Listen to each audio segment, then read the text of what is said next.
Welcome to everyone in today's classes. Today we discuss about the common symptoms of the animals, or we can say that common points regarding the different types of aquatic animals or animals. Okay, now first we discuss the cockroach. हमारे पास एक cockroach है। ये जो chemicals use किए जाते हैं इसको रखने के लिए फॉर्मेल्डिहाइड यूज़ किया जाता है ताकि ये लंबे समय तक इसमें आराम से रखा जा सके और आसानी से आप इसको पढ़ सकें। ओके, तो ये हमारा जो कॉकरोच है इसमें हम लोग सबसे पहले पढ़े थे क्लास 7th में कि इनहेलेशन और एक्सलेशन जो प्रोसेस होता है वो कॉकरोच में कैसे होता है। मैंने आपको बताया था कि वहाँ पे छोटे होल्स पाए जाते हैं उसके बॉडी के साइड में, that is called spiracles. Spiracles के द्वारा वो क्या करते हैं, अपने से क्या ऑक्सीजन को इंटर करते हैं बॉडी में। मीन्स ऑक्सीजन जो इंटर होता है कॉकरोच में वो स्पाइरिकल्स के थ्रू होता है और उसके बाद वो ट्रैकिया में जाता है और ट्रैकिया के बाद पूरे बॉडी सेल्स में चला जाता है। Means that is inhalation process in cockroach. Okay, आप इसमें देख सकते हैं कॉकरोच का जो पहला है ये कोकोन है, उसके बाद है आपका यंग, उसके बाद है lymph and that is adult. मतलब 4 स्टेजेस हैं इसके। आप इसको ध्यान से देख सकते हैं, आपके घर में भी कॉकरोच आपने देखा होगा। ठीक है, तो कॉकरोच में मैंने बताया था इनहेलेशन एक्सलेशन जो एग्जाम्स के लिए काफ़ी इंपॉर्टेंट है। और एक्सलेशन मतलब रिमूवल ऑफ कार्बन डाइऑक्साइड, मतलब कार्बन डाइऑक्साइड जो रिलीज होता है कॉकरोच के द्वारा वो कैसे होता है। मीन्स बॉडी सेल्स अपोजिट हो जाता है इनहेलेशन से एक्सलेशन में। बॉडी सेल से ट्रैकिया, ट्रैकिया से स्पाइरिकल्स, देन एटमॉस्फेयर में रिलीज हो जाता है। That is the process of inhalation and exhalation in the case of cockroach. Now second we see the jellyfish आपको देखने के लिए नहीं मिला होगा, आप इसको अच्छे से देख सकते हैं। ये हमारा क्या जेलीफिश है। ओके, ये जेलीफिश को आप अच्छे से देखिए ताकि आपको कहीं भी दोबारा ये दिखे तो आप अच्छे से इसको पहचान सकते हैं। Okay, that is jellyfish, that is second number. Now the third number is sea horse, that is sea horse. ये जो है आपको देखने के लिए नहीं मिला होगा और इसको आप अच्छे से देख सकते हैं और इसके बारे में मैं आपको नहीं बताऊंगा क्योंकि ये आप लोग के क्लास में नहीं पढ़ना है। ओके, और जो भी मैं आपको दिखाऊंगा ताकि आप इमेज के द्वारा आप पहचान सकते हैं जब भी आपको कहीं पे दिखेगा। Okay, means that is the diagram of sea horse. Okay, जो हॉर्स की तरह दिख भी रहा है, आप देख सकते हैं ना। Very good. Now fourth one is Scoliodon. इसको आप देखिए बिल्कुल फिश की तरह है ना, और ये भी आपने नहीं देखा होगा। ठीक है, इसलिए मैं आपको ये चीज़ दिखा रहा हूँ ताकि इमेज के द्वारा आप इसको ध्यान रख सकते हैं। और केमिकल जो यूज़ किया जाता है इनको स्टोर करने के लिए वो फॉर्मेल्डिहाइड यूज़ किया जाता है ताकि वो लंबे समय तक अच्छे से रह सके, खराब ना हो। बट अगर इसमें एयर लीकेज होगा तो क्या होगा, ये खराब हो जाएगा। ठीक है, इसलिए इसको एयर टाइट होना ज़रूरी है, इसलिए इसको ग्लास में पैक करके रखा गया है और ऊपर से भी एयर टाइट है और नीचे से भी एयर टाइट है। ओके, दैट इज कॉलिडॉन। Very interesting, that is starfish. Starfish को आपने देखा है बुक में, आपके बुक में स्टार फिश है, 7th क्लास में भी है और अपर क्लास में भी आपको देखने को मिलेगा। Okay, that is star fish. Okay, और स्टार फिश में आप देखोगे ये स्टार की तरह होता है और मैं आपको इसका एक इमेज भी दिखाऊंगा। ठीक है, अभी तो आप ग्लास में देख रहे हो और मैं आपको एक और इमेज दिखाऊंगा जब क्लासेस में मैं आपको पढ़ाऊंगा। ठीक है, तो दैट इज स्टार फिश जो काफ़ी कॉमन है, स्टार की तरह है, देख सकते हैं आप इसको। ओके, एक पॉइंट है कि ये अपने बॉडी को एक्सपेंड कर सकता है, मतलब कॉन्ट्रैक्ट और एक्सपेंड कर सकता है। ओके, एक और डायग्राम है स्टारफिश का। ये भी आपको मैंने क्लियर विजन के लिए मैं आपको 2-3 तरीके से दिखा रहा हूँ ताकि आप अच्छे से देख सको। बिल्कुल स्टार की तरह है ना, ट्रांसपेरेंट भी है, मीन्स ग्लास आपका ट्रांसपेरेंट है तो आपको अच्छे से दिख भी रहा होगा। Okay, that is starfish. Next one is female Anopheles mosquito. आपने तो मॉस्किटो के बारे में सुना ही है और देखा भी और आपको मॉस्किटो ने काटा भी होगा। ओके, एनोफिल्स मॉस्किटो जो है इससे क्या होता है, मलेरिया होता है। ओके, मलेरिया होता है और इससे बचने के लिए हम लोग क्या यूज़ करते हैं, क्लोरोक्विन की गोली यूज़ करते हैं जो वीकली लिया जाता है। ठीक है, नेक्स्ट पॉइंट है कि हम लोग नेट यूज़ करते हैं और ओडोमॉस बहुत सारे क्रीम्स भी आते हैं, ऑयल्स भी आते हैं। ओके, इसको जो मॉस्किटो का जो ब्रीडिंग होता है वो स्टोरेज वाटर में होता है, जहाँ पानी इकट्ठे हो जाते हैं बहुत दिनों तक, तो क्या होता है वहाँ पे मॉस्किटो अपना ब्रीडिंग चालू कर देता है, मीन्स मॉस्किटो आसानी से वहाँ पे फैल सकता है। ओके, और फीमेल एनोफिल्स मॉस्किटो के काटने से मलेरिया होता है। नेक्स्ट वन इज़ दैट जब ये काटता है तो ब्लड में क्या मिलता है, स्पोरोजॉइट्स। ओके, और इसके प्रोसेस के दौरान जो भी प्रोसेस होते हैं वो काफ़ी डीप स्टडी है, अपर क्लासेस क्लास 12th में मिलेगा आपको। तो इसके द्वारा क्या होता है, इंसान को मलेरिया हो जाता है। सभी मच्छर डेंजरस नहीं होते हैं, बट फीमेल एनोफिल्स मॉस्किटो के द्वारा मलेरिया कॉजेस होता है। इसी से हम लोग पढ़ेंगे टाइफाइड। टाइफाइड में भी क्या होता है, टाइफाइड तो मच्छर से नहीं होता है, बट उसमें जो टेस्ट यूज़ किए जाते हैं, विडाल टेस्ट यूज़ किया जाता है।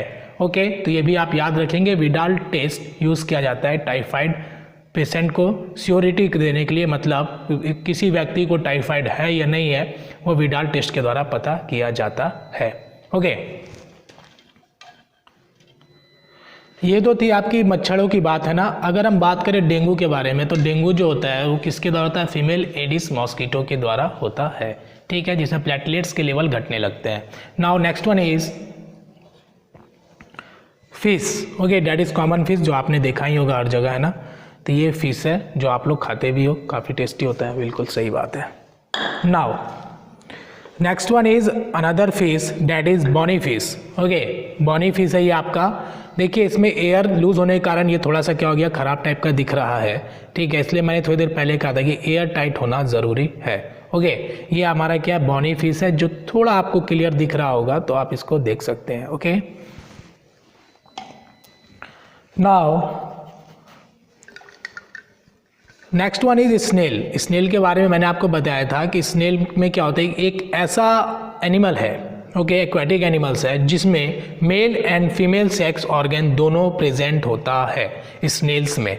ओके, और स्नेल्स आपने आसानी से देखा होगा घर के अगल बगल, जब बारिश के मौसम होते हैं तो ये आपको इजीली दिख जाता है। या फिर आप कभी नदी में नहाने गए होंगे, रिवर्स सी जहाँ भी गए होंगे नहाने के लिए, पॉन्ड्स में गए होंगे, तो वहाँ भी आपको स्नेल्स दिखा होगा। ओके, और इसके ऊपर जो सेल्स होते हैं उसका कोई भी रोल नहीं होता है बॉडी में। ओके, जो आप बोल सकते हो जैसे स्कूल बैग स्टूडेंट्स लेके आते हैं, इसी प्रकार से इसके बॉडी के ऊपर भी होता है, जिसका इसमें कोई भी रोल नहीं है। ठीक है, बस इसको वो खींचता रहता है। Okay, that is snail. Okay, जो आपने आसानी से कहीं भी दिखा होगा या फिर देखा होगा। ओके, एक ही बात है। Next one is frog. Frog के बारे में मैंने आपको पढ़ाया था कि फ्रॉग का साइंटिफिक नेम होता है राना टिग्रिना। फर्स्ट ऑफ ऑल ये क्या है, हमारा एम्फीबियंस है, मीन्स ये लैंड पे भी रह सकता है और वाटर में भी रह सकता है।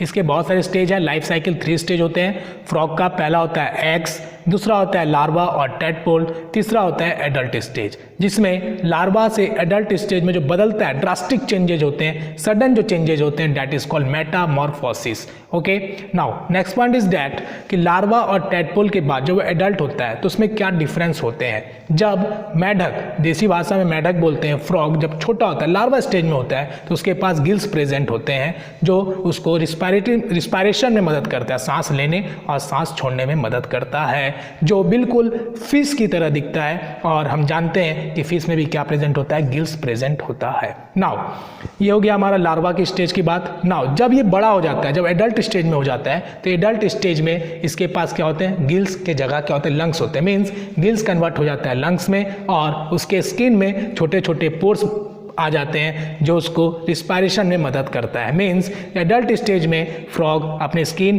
और लंग्स दोनों को यूज़ कर सकता है, but there is a different types of condition, water के अंदर और वाटर के बाहर वो किस ऑर्गन को यूज़ करता है, आप ये कमेंट बॉक्स में बताइएगा। That is the point about the frog. और इसमें कौन सा फर्टिलाइजेशन होता है, एक्सटर्नल फर्टिलाइजेशन होता है। ओके, और वाटर में फर्टिलाइजेशन होता है। और उसके लिए क्या ज़रूरी होना चाहिए, आयोडीन होना ज़रूरी है। मेढक को ग्रो होने के लिए, लार्वा को ग्रो होने के लिए पानी में आयोडीन होना ज़रूरी है। That is enough. को जो फ्रॉग दिख रहा है ये कॉमन फ्रॉग है, और इसको आपने देखा होगा बरसात के मौसम में बेचारा बैठ गया, जम गया बिल्कुल पानी में।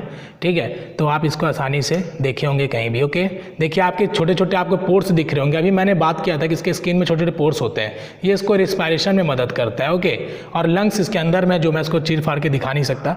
ओके, तो वो भी इसको किससे मदद करता है, रिस्पायरेशन में मदद करता है। काफ़ी मज़ा लग रहा है देखने में, है ना। देखो काफ़ी अच्छे से दिख रहा है, आपको छोटे छोटे पोर्स दिख रहे होंगे इसके स्किन के ऊपर। Very good. Now that is crab, केकड़ा, जिसको आसानी से बरसात के मौसम में ये काफ़ी दिखता है और इसको बहुत से लोग खाने के लिए भी इस्तेमाल करते हैं, बहुत सारे लोग, नॉट सभी। तो ये हमारा एक्वेटिक, पानी में रहता है और कुछ ज़्यादा जानने की इसके बारे में ज़रूरत नहीं है। ओके, नाउ ये आपका फेवरेट स्नेक, मतलब फेवरेट बोले तो देखने में तो बहुत सारा डिज़ाइन का इस पर कलर्स रहते हैं, कोई ग्रीन है, कोई येलो है, कोई छोटा है तो कोई बड़ा है ना। जब भी कहीं घर मोहल्ले पे जब सांप निकल आता है तो लोग दूर दूर से दौड़ के आते हैं, पता नहीं कितना बड़ा सांप होगा, है ना। तो ये काफ़ी मतलब एक तरह से बोल सकते हैं इमेजिनेशन वाला एनिमल्स है। जब भी कहीं निकलता है तो भले ही वो कितना दिन से आदमी देखते आ रहा हो, एक बार ज़रूर देखना चाहता है कि कैसा सांप है। ओके, तो ये आपका छोटा सा स्नेक बेचारा सो गया है बहुत दिनों से, ठीक है, और इसकी मुंडी जो है देखिए नीचे से दिख रहा है। ओके, बहुत दिन से पड़ा हुआ है, कोई बात नहीं, अभी और पड़ा रहेगा ताकि दूसरे बच्चे भी पढ़ सकें इसके बारे में। कोबरा का साइंटिफिक नेम होता है नाजा नाजा। ओके, और बहुत सारे स्नेक्स ऐसे होते हैं जो डेंजरस नहीं होते हैं, ठीक है, और बहुत सारे स्नेक्स ऐसे होते हैं जो डेंजरस होते हैं। इसलिए ये ध्यान में रखना है कि सभी सांप के काटने से लोगों की मृत्यु नहीं होती है, बट एक साइकोलॉजिकली है कि सांप काट लिया तो इंसान मर जाएगा और डॉक्टर के पास आने से वो बच जाता है। मैं एक बात बता दूं कि जो डेंजरस स्नेक्स होते हैं उसके काटने के बाद अगर डॉक्टर तक जाते जाते ही इंसान मर सकता है। ओके, जैसे कोबरा काट लेगा तो डॉक्टर के पास जाने से कोई उपाय ही नहीं है, रास्ते में ही हो जाएगी खत्म बात। इसलिए बहुत सारे स्नेक्स ऐसे होते हैं जो डेंजरस नहीं होते हैं और वही स्नेक्स काटता है इंसान को, जब वो जाता है डॉक्टर के पास तो सही हो जाता है और उसे लगता है कि डॉक्टर ने बचा लिया।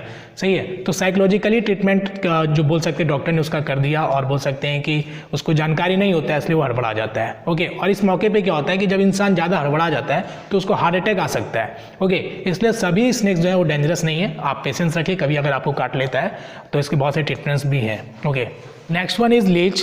इसको आपने देखा होगा, खास करके रेनी सीजन में ये दिखता है, और जहाँ पे आपको मॉइस्चर और वाटर की प्रेजेंट है, जैसे रिवर्स के किनारे या फिर तालाब के किनारे भी आपको यहाँ दिखेगा, लेकिन तेज़ धूप में नहीं दिखेगा क्योंकि इसके जो स्किन्स होते हैं काफ़ी पतले होते हैं, जैसे अर्थवर्म की स्किन काफ़ी पतले हैं, तो ये सनलाइट के प्रेजेंस में इसकी मृत्यु हो सकती है। ओके, तो ये आपको मॉइस्चर वाले जगह पे दिखेगा जहाँ पे वाटर है, रिवर्स है, तालाब है, जो भी है, मॉइस्चर होना चाहिए, वाटर होना चाहिए, वहाँ पे आसानी से दिखेगा। Okay, now next one is tapeworm. Tapeworm है, देखिए बिल्कुल ऐसे सेलो टेप लगाते हैं ना, बिल्कुल वैसा ही है ये, बिल्कुल टेपवर्म। ओके, आपको इसका नाम भी यहाँ लिखा हुआ मिला होगा, काफ़ी लाइट लिखा हुआ है बट आप देख सकते हैं आसानी से, that is tapeworm. Okay, that is bat. आपको पता ही है जब कोरोना वायरस आया था तो बहुत सारे हल्ला हुआ था कि बैट का जूस पीने से कोरोना वायरस फैल गया, ऐसा कुछ था नहीं, काफ़ी र्यूमर फैलाए गए थे। ये बैट जो है आपको जब ये फैलता है तो काफ़ी बड़ा दिखता है और जब ये छोटा हो जाता है तो बिल्कुल चूहे जैसा दिखता है। ओके, आप देख सकते हैं इसकी आँखें एकदम बैठ गया है, बिल्कुल शांत सा, छोटा सा दिख रहा है मुझे, अभी आपको भी दिख रहा होगा मेरे ख्याल से, बिल्कुल दिख रहा होगा, आप इसको देख सकते हैं, है ना, बिल्कुल सोया हुआ है, ये छोटा सा गोल सा हो गया है। वन इज़ शुगर केन, जो आपने देखा भी होगा, खाया भी होगा बहुत बार। जो चीनी आप खाते हो वो शुगर केन के हेल्प के द्वारा ही बनाया जाता है, चीनी गुड़ जो भी खाते हो। Okay, next one is about the sugar cane. 2 से 3 पॉइंट आपको बताऊंगा। Scientific name is saccharum barberi, और second one is sugar cane में जो आपने देखा होगा रेड कलर का हो जाता है, वो एक तरह का डिजीज़ है जो शुगर केन में होता है। ओके, प्लांट डिजीज़ जो फंगस के द्वारा होता है। ओके, थर्ड पॉइंट इज़ ये वेजिटेटिव प्रोपागेशन में आता है, मीन्स अगर आप इसके स्टेम काट के लगा दोगे तो ये नया प्लांट ग्रो कर सकता है। ठीक है, जैसे आप रोज़ के केस में भी होता है, रोज़ के अगर आप स्टेम काट के लगा दोगे तो उसमें से भी नया प्लांट निकल आता है। शुगर के में भी वही है, तो जो इसके आइज होते हैं वहाँ से क्या होते हैं, नए प्लांट्स निकल आते हैं, बस इसके स्टेम काट के आप लगा दो तो एक नया शुगर केन का प्लांट भी निकल आएगा। Okay, that is a common point about the sugar cane. Insectivorous plant that is called pitcher plant. इसमें क्या होता है कि जो भी इंसेक्ट्स या फिर कोई छोटे एनिमल्स फंस जाते हैं, रैट्स, फ्रॉग एक्सेट्रा, तो वो आसानी से पिक्चर प्लांट क्या करता है, उनको डाइजेस्ट कर लेता है। डाइजेस्ट कैसे करता है, पिक्चर प्लांट सीक्रेट करता है, रिलीज करता है डाइजेस्टिव जूस। ओके, जिसके कारण वो आसानी से एनिमल्स को डाइजेस्ट कर सकता है। इंसेक्ट्स जो उसमें ट्रैप हो जाते हैं, जो फंस जाते हैं, उनको वो डाइजेस्ट कर सकता है। और डाइजेस्ट करने से पिक्चर प्लांट को क्या मिलता है, नाइट्रोजन मिलता है। ओके, ये पॉइंट काफ़ी इंपॉर्टेंट है कि पिक्चर प्लांट को क्या लाभ हो रहा है, तो नाइट्रोजन वो प्राप्त करता है। ओके, और ये एक ऐसा प्लांट है जो ऑटोट्रॉपिक भी है और हेटरोट्रॉपिक भी है। मीन्स ये अपना खाना खुद भी बना सकता है और दूसरे पे डिपेंड भी है। मीन्स ये तो एनिमल से वो ले रहा है, मीन्स वो एनिमल्स पे डिपेंड है, बट ये सनलाइट के प्रेजेंट भी वो अपना खाना खुद भी बना सकता है। ये काफ़ी इंपॉर्टेंट पॉइंट है जो ऑटोट्रॉपिक और हेटरोट्रॉपिक दोनों है। That is the common point about the insectivorous plant और pitcher plant is human circulatory system. ठीक है, तो जो भी इसमें मैं दिखा सकता हूँ आपको दिखाऊंगा ताकि आपके विजन जो है वो क्लियर हो जाए। ह्यूमन सर्कुलेटरी सिस्टम, आपको नाम भी दिख रहा होगा ह्यूमन सर्कुलेटरी सिस्टम। इसमें देखिए मैंने आपको बताया था artery, veins and capillaries. Okay, arteries का फंक्शन क्या है, वेन्स का फंक्शन क्या होता है और कैपिलरीज का फंक्शन क्या होता है। ओके, तो आर्टरीज का मैंने आपको बताया था A for arteries and A for away means artery carry the blood away from the heart. Okay, heart से लेकर पूरे बॉडी में ये क्या करता है, किसको फैलाता है, ऑक्सीजनेटेड ब्लड को, मीन्स ऑक्सीजन को हार्ट से लेके पूरे बॉडी में फैलाता है। That is the function of artery, जो कि आपको दिख रहा होगा, जो वेन्स से अपोजिट होता है। मीन्स आर्टरी के जो वेन्स वाल्स होते हैं वो मोटा होता है और वेन्स के जो वाल्स होते हैं वो कैसे होते हैं, पतले होते हैं, जो आपके बॉडी में भी दिखता है ग्रीन ग्रीन कलर का, that is a when. Okay, जो भी लिप्स में भी आपने देखा होगा, लिप्स के कंडीशन में भी वेन्स दिखते हैं। ओके, तो ये हम बात कर रहे हैं ह्यूमन बींग्स के बारे में जिसमें आर्टरीज कंप्लीटेड। वेन्स क्या करता है, पूरे बॉडी में से डीऑक्सीजनेटेड ब्लड मीन्स उसमें ऑक्सीजन प्रेजेंट नहीं है, डीऑक्सीजनेटेड ब्लड को लेके पूरे बॉडी में से लेके हार्ट की तरफ पुश करता है। That is the function of veins. Okay, तो हम लोग पढ़े human circulatory system. Human circulatory system में आर्टरी वेन्स के फंक्शन एग्जाम्स में आते हैं, काफ़ी इंपॉर्टेंट है। Okay, life cycle of silkworm. Silkworm के बारे में मैंने आपको बताया था कि इसके जो होते हैं नाम्स, कोकोन और जो सिल्कवार्म, उससे पहले प्यूपा और लार्वा, कैटरपिलर, जो भी मैंने आपको बताया था, स्टेजेस ऑफ लाइफ साइकिल बताया था, इसके जो काफ़ी एग्जाम्स में आते हैं, इंपॉर्टेंट है। ठीक है, सिल्कवार्म क्या खाता है, मलबरी प्लांट्स के लीव्स को खाता है और इसका सबसे ज़्यादा प्रोडक्शन जो मलबरी लीव्स का होता है प्रोडक्शन, वो कहाँ पे होता है बताइए, नहीं बताऊंगा, आप बताओ कमेंट बॉक्स में। ओके, दूसरा पॉइंट ये बताऊंगा कि जो सिल्कवार्म जो है सबसे ज़्यादा जो सिल्क का प्रोडक्शन होता है वो कहाँ होता है, चाइना में होता है। ठीक है, इंडिया भी है बट चाइना का रैंक फर्स्ट है। Okay, China leads the more production in the case of silk fibre. Okay, जिसका यूज़ क्लोथ्स बनाने के लिए किया जाता है, काफ़ी कॉस्टली होता है। ओके, और ये आपको नॉर्थ ईस्ट में भी आपको देखने को मिलेगा सिल्कवार्म। जब आप पहाड़ी इलाका में जाओगे, नागालैंड, अरुणाचल तरफ, तो आपको ये देखने को मिलेगा कि सिल्कवार्म का वहाँ पे ग्रो कैसे किया जाता है। मलबरी लीव्स भी आपको देखने को मिलेंगे और ये बहुत सारे एग्स को क्या करता है, रिलीज करता है एक बार में। Okay, that is the common point about this silkworm. That is the figure of skeleton जो आपके बुक्स में भी दिया है और इसको आप अच्छे से देख सकते हैं, जिसको कंकाल बोलते हैं हम लोग हिंदी में, कंकाल बोलते हैं, स्केलेटन बोलते हैं। देखिए इसमें क्या है ना कि आपको सबसे इंपॉर्टेंट बात जो आपके एग्जाम्स में आता है, रिब्स के बारे में आता है। 12 pairs of ribs are present in human body, आपको पता है। रिब केज ये भी पता है, और जो रिब्स हैं उसमें फ्लोटिंग रिब्स भी होते हैं जो आपको क्लास 11th में देखने को मिलेगा। ओके, तो हम लोग कॉमन बातें करेंगे जो आपके एग्जाम्स के लिए भी इंपॉर्टेंट है। Okay, first of all skull है, उसके बाद मैंने आपको बताया था कि इसके जो जबड़े हैं, ठीक है, कौन सा मूवेबल होता है, किसको हम घुमा सकते हैं, किसको नहीं घुमा सकते हैं। अपर जॉ को आप देखिए कि आप घुमा पा रहे हो कि नहीं घुमा पा रहे हो, लोअर जॉ को देखिए कि आप घुमा पा रहे हैं कि नहीं घुमा पा रहे हैं। फर्स्ट ऑफ ऑल ये क्वेश्चन आपके एग्जाम्स में आता है। सेकेंड पॉइंट था कि इसके जो ब्रेन है उसमें कितने बोन्स पाए जाते हैं, टोटल नंबर ऑफ 8 बोन्स जो है। मस्तिष्क में कितनी हड्डियाँ होती है, 8 हड्डियाँ पाई जाती है।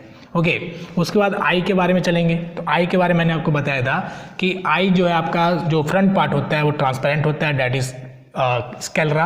ओके, और कॉर्निया जो होता है, उसके बाद आइरिस बताया था कि जो डिफरेंट टाइप्स ऑफ कलर्स जो आइस के होते हैं due to presence of iris. Okay, iris के कारण क्या होता है, जो बोलते हैं ना बिल्ली जैसी आंखें हैं या फिर उसके दूसरे इंसानों जैसी आंखें नहीं है, ब्राउन कलर का है या फिर चमकीला टाइप का दिखता है due to iris. Okay, common point discuss करेंगे। नोज़ के बारे में चलते हैं। तो नोज़ से हम लोग क्या करते हैं, इनहेलेशन और एक्सहेलेशन में हमें मदद होता है, और जो भी पॉल्यूटेंट्स होते हैं, जो पॉल्यूशन जो होते हैं, वो जो नोज़ के अंदर हेयर्स पाए जाते हैं और म्यूकस सब्सटेंस जो प्रेजेंट होता है वो क्या करता है, नोज़ हमें हेल्प करता है। ठीक है, ताकि पॉल्यूटेंट सब्सटेंस जो है वो अंदर ना जाए।